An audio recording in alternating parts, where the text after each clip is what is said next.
What's up? This is your girl, Texas Black Diamond, aka TBD. Thank you for tuning in to Texas Black Diamond ENT, honey. The first one and then 12th play. So he was becoming hugely successful. R. Kelly was managed by a man named Barry Hankerson. Barry Hankerson's old-time music vet. And Leah is Barry's niece.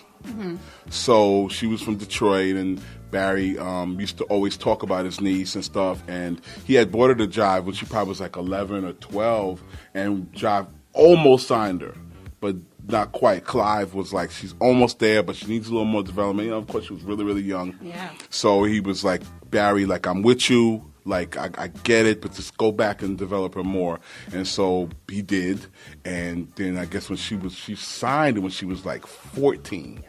And the immediate plan was to put her and Robert together and in the course of a summer and them to make an album. And that's what happened. So was this album recorded just within that summer? Yep. That summer? One summer. Like, she got off of school in, May, whatever, or June 1st, whatever it was. Yeah. And immediately went to Chicago, which is very close to Detroit, and basically stayed in Chicago the whole summer. And they were in the studio because, Robert's a studio hawk. He's in there every day regardless. Yeah. So they were in the studio every day. And they would also kind of talk a lot and hang out and go to the movies, and he'd go play ball. And Roberts was so genius because in the course of that, he was constantly talking to her like, oh, so what kind of boys you like? And, oh, what kind of sneakers you like? And it was just kind of like a conversation, and he was filing. Yeah. So then when he started to write the records, he was like reflecting what a 15-year-old girl at that time would be about. There was one guy, there's a guy who signed Robert, a guy named Wayne Williams. He went to a few sessions because he would always go. He lives in New York now, but at that time he was still living in Chicago. So he would kind of go by the studio and stuff to hang out. But basically, Robert and Aaliyah made the record. Right. So it's pretty much just them two. It was just them two. Yeah, it was just them two with Robert's, musicians or whatever. Like, it wasn't like an A&R person. It was like Robert was an A&R person. Yeah. He made the record, and then they delivered it. Yeah. And it was like, oh, shit, it's great. Very different process than kind of what happens now. Yeah. Very different. So it was a self-contained record when it was handed in. Like, you didn't ask them to go back for anything? No. Wow. No. Robert, at that time, you have to also remember, Robert was probably in his 20s. Yeah. So he was very, very connected to the kind of youth culture and stuff too. Totally. So he and Clive and all of us, trusted him explicitly that he is like a genius. Like, I tell people that all the time. Like, he's the most talented artist I've ever seen. Ever. Because he's a one-stop shop. He can do anything. Yeah. I've seen this dude sit at the piano playing Nat King Cole songs. Like, he can do anything. So with that level of talent, and then he's like a real street guy. He came with projects, so he just kind of blends all that together. So we knew that he would make a great record. So it wasn't, like you said, it was like a one-stop shop. Yeah.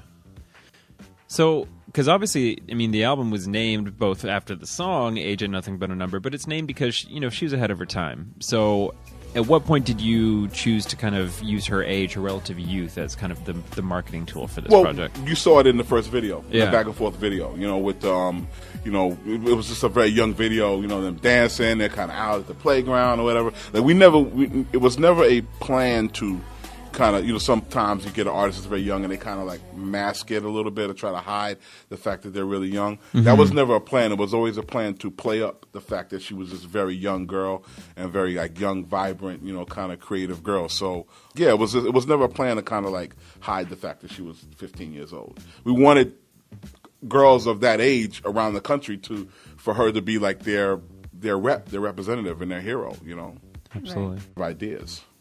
Well, sounds like you made your job easy. But what were you able to contribute? Well, honestly, like the one thing I did, I always tell the story because it was kind of funny because me and Barry Hankerson had a great relationship, and so they wanted me to sequence the record, the album when it came in and was done, right? So I took time. That was one of the things I was always pretty good at, like kind of making an album flow. It took time, like lock my office doors, and I'm going through the records. No, that don't fit. It took a couple hours of trying stuff out or whatever. And so I got what I thought was really good. And then Hankerson came to town because he didn't live in New York. He lived in L.A. He still does, actually. He came to town, and I was like all nervous, like, all right, he's coming to my office, and I'm like, all right, Barry, I got the sequence, man. Like, here you go. Like, what do you think? And I'm thinking, I got like the tape set up. At that time it was like DAT tapes and everything. So I got the tape set up to kind of play the sequence, and he just kind of looked at the paper, and he was like, "You like this shit?" And I was like, "Yeah, I think it sounds good." He was like, "Fuck it, that's a sequence then." And I was like, "Oh, okay, cool." And that was the sequence for the album. Like, there was no problems. And I kept waiting for things. I kept waiting for like Robert to call me or Aaliyah's people to call me and say that nobody ever called. And that became the sequence of the album. Wow. So it's very kind of, it was just all feeling. It was just like it was just all feeling all around that record. It was just kind of like people just working organically, and the way it felt. If it felt good, you just went with it. So, you know what? It was interesting. It's interesting about that album because he found a way to, because her vocal wasn't like a powerhouse vocal. It's not like Monica or somebody like a real big kind of churchy kind of vocal. It's a very light, very pretty vocal. So he found a way to marry that light, pretty vocal with like a lot of hard edged stuff. Yeah, and I was always kind of. I was going to say concerned, but that's completely the wrong word. But I was curious to see how he was going to do that. Yeah. Because she didn't, like I said, she didn't have the like a Patti LaBelle voice or something like that, which is, people kind of expect from a black female artist. But he found a way to balance it, and then obviously with all the subject matter, at your best, ain't you a number, back and forth. Like he found a way to really kind of speak to young girls, and it's always interesting, like, over time, you work at a label, and you work at a label for a long time like I did. And, obviously the label puts out a lot of records. Some you worked on, some you didn't, whatever, but you were around for stuff, so you see stuff. And then you never really know, like, the impact that records have. You don't really, even if they sell, you don't really know the impact. So then later, as she left Jive, and then later on she went to Atlantic and became a big artist or whatever. But then people always like harken back. Obviously, the Timbaland and the Missy stuff is, Hall of Fame level, right? So, absolutely. But people still would always harken back to the first album, and it was always like, damn, like this album had like way more impact on, and what I mean by that is like when we would do showcases and stuff, and like girls would come in, or like it'd be a girl group, and we'd say like what do you listen to, what do you like, and so many times people would bring her up. Yeah. And the thing is, it wasn't fake because a lot of people didn't realize their first album was on Jive. Yep. So it wasn't like they researched it and was like, oh, we're going to say Jive because we're at Jive. Right. People didn't really, they would say stuff and like, oh yeah, that was our album. And they'd go, really? I didn't know. So it was just showed the impact that the album had and that she had on people was just way deeper than I realized. It was just, she was a trendsetter. Totally. Way more than I kind of thought. oh my God, talk about trendsetter. Yeah, like way more than I thought. There, like the rumors of personal chemistry or relationships kind of came after. Did you guys even see that coming? Did that kind of take you back? No, nobody saw that coming. Right, Nobody saw that coming. That just came out of. I'm not necessarily sure exactly when it happened. I assume it was like right after. It was like summer '94, I thought. Yeah, right? yeah. Like, probably well, right. What happened? Robert's mom died in the process of them making the record, and Robert was extraordinarily close to his mom. She was she was his muse, Right. She as well. She was an inspiration for him in a lot of ways and stuff. And so it was a traumatic experience, and so that trauma made him and Aaliyah become very close because a lot of times in the studio, like it would just be them two, and he'd be like obviously crying and going through whatever he was dealing with trying to deal with the loss of his mom, and like she would be the one kind of there comforting him, because they were working together so closely. Again, not condoning anything, but I think that's what kind of got the lines fuzzy. Right. I think that was it. Really. Yeah. We didn't take a step back because her album came out and did well, and Robert put out we call it the Blue album, the R. Kelly album. It was '95, so like everybody was still working. Narrative. Yeah. How did you guys feel about that? About it kind of playing that part also? From what I remember, it worked. Right. It sold. The album was a 1 or 2 million. It was one and change. I don't. It might be. It's probably around 2 now. Yeah. Just the minute that Back and Forth came out. Yeah, it was over. Yeah. It was just over. You know. That was the first single. So. Yeah, exactly. So A narrative. Yeah. yeah. How did you guys feel about that? About it kind of playing that part also? From what I remember, it worked. Right. You know, it sold. The album was a 1 or 2 million. It was one and change. I don't. It might be. It's probably around 2 now. Yeah. Just the minute that Back and Forth came out. Yeah, it was over. Yeah. It was just over. You know. That was the first single. So. Yeah, exactly. So A narrative. Yeah. yeah. How did you guys feel about that? About it kind of playing that part also? From what I remember, it worked. Right. You know, it sold. The album was a 1 or 2 million.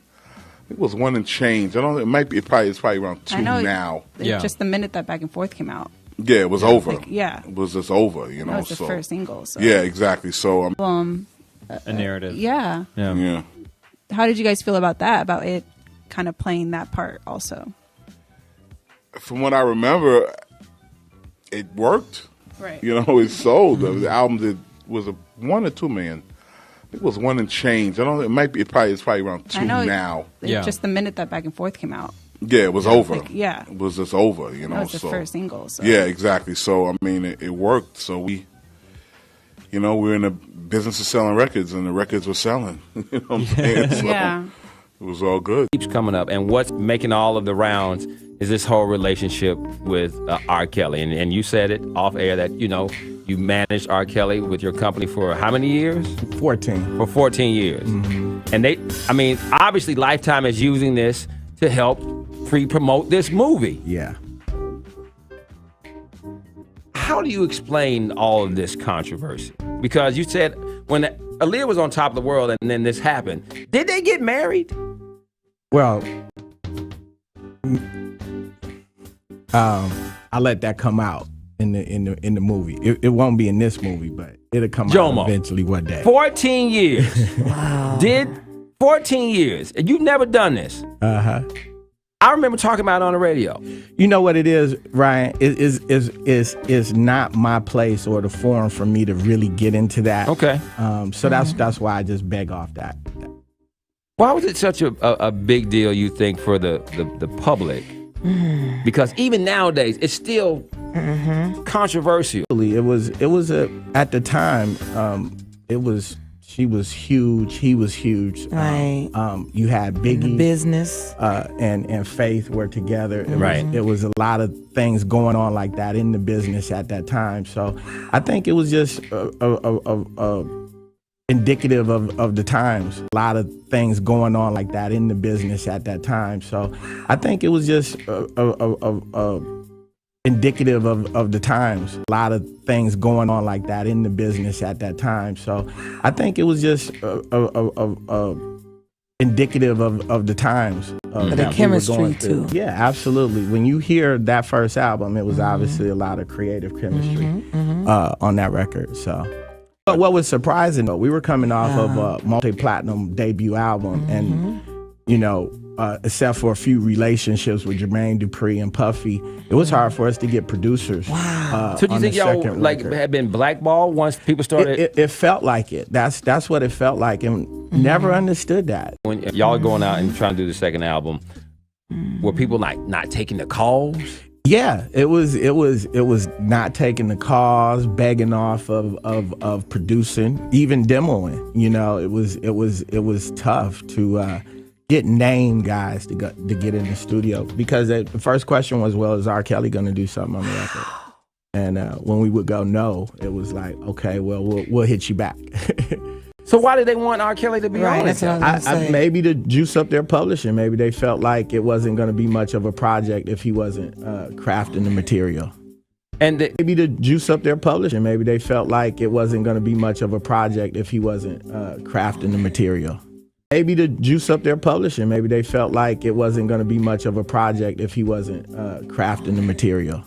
A handful that, maybe jealous, but basically, they're cool. All right. And now you started off, R. Kelly produced you, and you got out there, and he's produced a couple of projects this year, but yours was the most successful outside of his own that he's done. And And of course, you know, there was some controversy going on, so I'm going to cut to the chase and we're going to get it off, because I know everybody asks it. What is the situation? Because we don't know. Okay, well, let you know. To let you know. No. But no, really, I want to let everybody know that it's not true. I'm Aaliyah, not Aaliyah Kelly. And it's just, no, it's not true. But I think, you know, hey, this comes with the territory. When you're in this business, people are going to talk. So I just ignore it. All right, you heard it right from her mouth. You didn't have to hear from nobody else, no radio stations, not me. You heard it right from her. That's it. It's Aaliyah. That's it. Don't even have a boyfriend. Oh, now you got everybody's interest. Just clear everything up. What's the story? Everybody wants to know what's the real deal with this R. Kelly thing going on. Okay, everybody. Unfortunately, in this business, people are going to talk, and you really can't control what people are going to say. So I'm here to let all of you know that I am not married. I'm not Aaliyah Kelly. I'm Aaliyah. So right here, let you know. 3 years ago, there was this terrible rumor out. What is the deal with you and R. Kelly? Are you all married or not? No, I'm not married. Robert's doing his thing. I'm doing my thing. He's a great producer, great artist who I do admire, and there's nothing there at all. All right. And do you travel with your family is here today? Yeah. Do you travel with them? My brother came down. Yeah, I always have either my mom or my dad with me. My father's my manager, so he's always with me. And you know, Detroit's not far from New York, so my mother and my brother came down to watch the show. And in the docuseries, former backup performer Javante Cunningham alleges that she saw Kelly and Aaliyah having sex, and at the time of the alleged encounter, Aaliyah was underage. Aaliyah died in a plane crash in the Bahamas in 2001. Her mother, Diane Houghton, released a statement on Wednesday countering the allegations made by Cunningham. She said in part, "The woman and so-called backup singer that describes seeing, meeting, or ever breathing the same air as my daughter Aaliyah is lying and is a liar. My husband and I were always on tour with her and at interviews in every place she went throughout her entire career. Whoever this woman is, I have never seen her before anywhere on planet Earth until now." You have a great support system, and your dad travels with you and your brother. All you did was get rich out these war crimes. It's a conspiracy. Who's the terrorist? The U.S. government must be the terrorist. I'm sick of the